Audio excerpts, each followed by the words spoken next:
丢直球，他上去打起就是锁定的是想要打高的直球。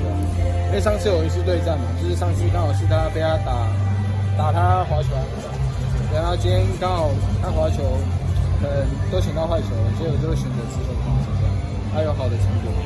今天打球状况感觉还不错。对啊，因为赛前泰森教练啊、我哥他们都会帮我们调整，所以今天受到很大的收获。对。你跟布里汉之间的搭配，赛前有没有一些什么策略？其实他会教我，然后我也按照他的想法去走。对，然后所以他很想我，对啊。对他刚刚有讲。对啊，对，就像男女朋友的感觉，是，对啊。真的是你的。邦威是就是5局说要准备这样，然后5局在热身嘛，然后就邦威突然上去，他可能哪里不舒服，然后就突然叫凯琴这样，然后我也没想说去丢凯琴后面，教练就叫我说，你可能要准备说凯琴后面，我想说那一局他会自己解决，对吧？就胜投可能是他的，我也没想那么多，然后他可能出去就是换下来，就投一个。拿胜投的。刚刚算了一下，你等了609天，有那么久吗？对，上一次。没想到会等这么久。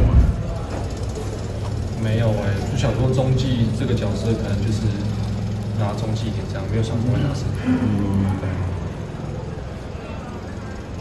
其实算蛮有球威的投手，但是有时候表现落差会稍微比较大一点。自己觉得调整上的一些状况是？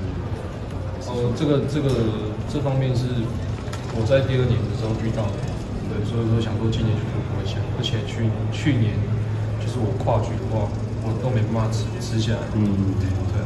可是上一场对兄弟，然后跨局，我想说就突破一下，不要再像去年一样，就心里大概是这样想。突破的点，这个是在哪里？心态吧，就是不要想说，我就可能就投1局这样，就是能贡献几局就几局。刚才发生的出轨事故这边死伤的罹难者以及伤者，在现场我们正在进行一个默哀的仪式。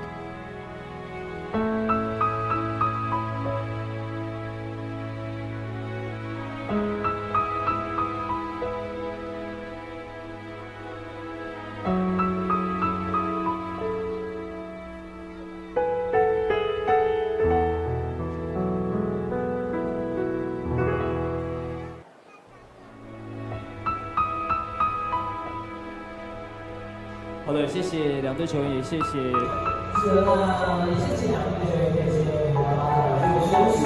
那今天也是我们的战役可以持续来提醒大家，不管是在追随我们中华职棒做赛事，或是你是要出去玩，其实